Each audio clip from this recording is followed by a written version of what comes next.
Wake up to the headlines, it's time for Cooley TV. Real stories, real voices, that's Cooley TV. From Zimbabwe to the world, it's Cooley TV. Breaking every big story, Cooley TV. No rumors, just the facts, Cooley TV. Every update comes first on Cooley TV. Chaikuda kana chokusema chenjera shamwari pakaipa muri yeZimbabwe ndadzoka zvekare kwana ndakagara pachiya panapa umwe akazobvunza kuti hanzi inopisa here cheya yako ndikati aiwa chivhitivhiti chevanhu chinopisa because takadarika level rekuripota but taakupinda nenyaya taakupinda munyaya dzevanhu nemusoro kuti bvo yes tumela bakulu the nyaya metisian is here zvekuti I'm back ngemusana zvazara zvawandirwa izvi ndadzoka manje pachivhitivhiti chenyu I'm back kunge swazniga chotanga neipi pakaipa hama dzangu so nyaya iri panapa iri kuitika ndeyekudai so pana MP ari kudzingwa kuZANU-PF nenyaya yekuti akaramba kunovhotera musi wekuvhotera CAB3 haana kuenda akaramba akati handisi kuda saka vakutaudzira kuti MPA ngadzingwe basa ndidzo hama neshamwari dzamunofana kumira nadzo ndo zvamunogara muchichemera everyday muri yeZimbabwe and this guy because kungorovha kumavhotsi chete I understand zvangu kuti Tatenda Mavatera haana kuenda, Jennifer Muswera haana kuenda, Tongai Mnangagwa haana kuenda. Ameno kuti vachaitwa sei ivavo tichazotaura nezvazvo, but let's talk about this guy. A ZANU-PF MP has been suspended for treachery after twice skipping votes on constitutional amendment extending President Emmerson Mnangagwa's term.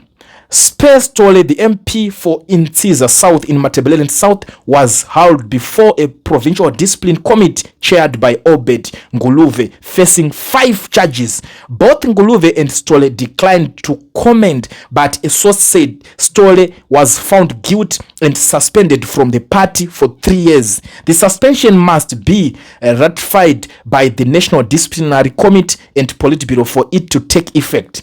Nguluve is an ally of Vice President Constantino Chiwenga and a relative of his wife Mini Baloyi Chiwenga. The Constitution of Zimbabwe Amendment number 3 bill sailed through the National Assembly after votes on June 18 and June 30, both of which Stole missed on one of those dates when Stole reportedly said he was sick. ZANU-PF's disciplinary committee he was in a constituency making a donation. Stole owns a security company and his interest is in gold mining. The war veteran was not the only ZANU-PF MP to miss a vote, although an overwhelming number voted for the amendments despite reports of significant internal opposition. Tatenda Mavatera, the MP of Chikomba West and ICT minister, reportedly went to Mnangagwa groveling after missing the first vote, telling the ZANU-PF leader she arrived minutes before voting found the doors closed. She voted for the bill on June 30. The action against Stole could signal a wider crackdown targeting ZANU-PF descendants against the constitutional amendment, which are now law after Mnangagwa signed the bill.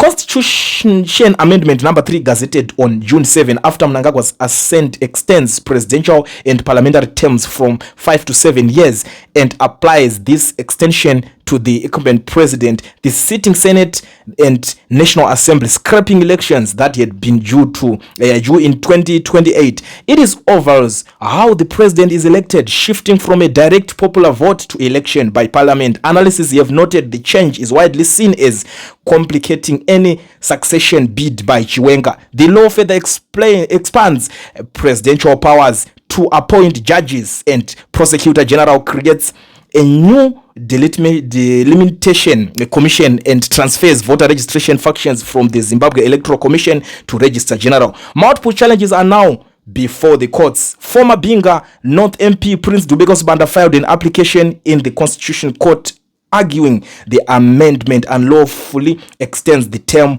of the incumbent president, parliament and councillors in violation of section 328 subsection 7 of the Constitution. Separately, National Constitutional Assembly member Vurande Matlupeko, he has asked the Constitutional Court to declare the entire act null and void, arguing Parliament breached Section 328 subsection 3 by introducing amendments not contained in the bill as originally published for public scrutiny among 4 constitutional objections. Ndo mamirira akaita chinhu chacho. Hama dzangu ndinzwei, inzwai nini zvandinotaura panapa ndirikudi yamavetera ina asingadangu. I didn't want to mention the issue yakazoitika pana mavetera kuti akazoenda kunoti ndazononoka nemaminutes akada ndasvika 3 minutes dhora tovharwa. Ambate nguva mune muchiteko memuchisa makeup nemuchiita sei adota zvakawanda pango anenge achimbo zviri right ngozanbe futi unofanira kusvika wakanaka kuti maybe mashefu anenge achikuchivawo here and there kuti urambo uri pabasa nekuti handina kuti vane zvavanenge vachiita newe maybe vachingoonawo kuti ungori isimbi kabvuza wechedzi pango ndo matop suit pacho I don't know zvaaita alright in short but akazoenda akazovhota the other day. But these guys vasina kuvhota ma1 but kuzoenda unovhota kwekuya you know a lot of people were saying kuti it was because vanga vaona kuti chinhu chaita se chatopasa kudhara saka unozosara iwo wato munhu one anenge asara ega out of vamwe vanhu vese panenge pakuzotwa wish hunt like what is happened papapa ndo atoma one. This guy ari kunzi ari kudzingwa basa ihama yavice president Constantine Chiwenga tingati chiko ndo ma-in-laws hama dzemukadzi zvakaoma mufunge unodzingisana tsanobazere wedu nekuti vanenge vachingokuda kuti but tsanochitewo plan. So it's up to vice president Chiwenga kuti onaika ma-allies enyu ari pama1 sanyatwe pakatoipa vatonzi zoni vari kuda kutomukata futi akakula pacentral committee seat ravari kuda kutaimira rekunyanga uko kwakabviswa muchinda weya mumwe anga asingadi futi zveCAB3 akanzi aiwa uri kuda kuzodya kuchibenefita panenge pasimbiswa nani sinzi usingaide basa ranga riri kupera 2028 but gara watobuda izvezvi tigare tatoenda nevaita sei vavhotera chinhu kuti chiende kumberi pakaipa vari kupisa ndo zvimwe zvezvinhu zviri kuitika hama dzangu inini panapa pachivhitivhiti tingadzirudunura tingadziswerera anungo antomborina ende ndenge ndichitoda ende unozoti pane zvinhu zvekuti unozoti iwe konyaya idzidzi uri kudzinokora papi inini changu kukuudzai nyaya dzinenge dzichiitika nekuti zvekuti iwo ukada kuswera uchitodzitsvaga ungadzi dzingatokunetsa chaungatoita chete iwoka subscribe or follow this amazing channel.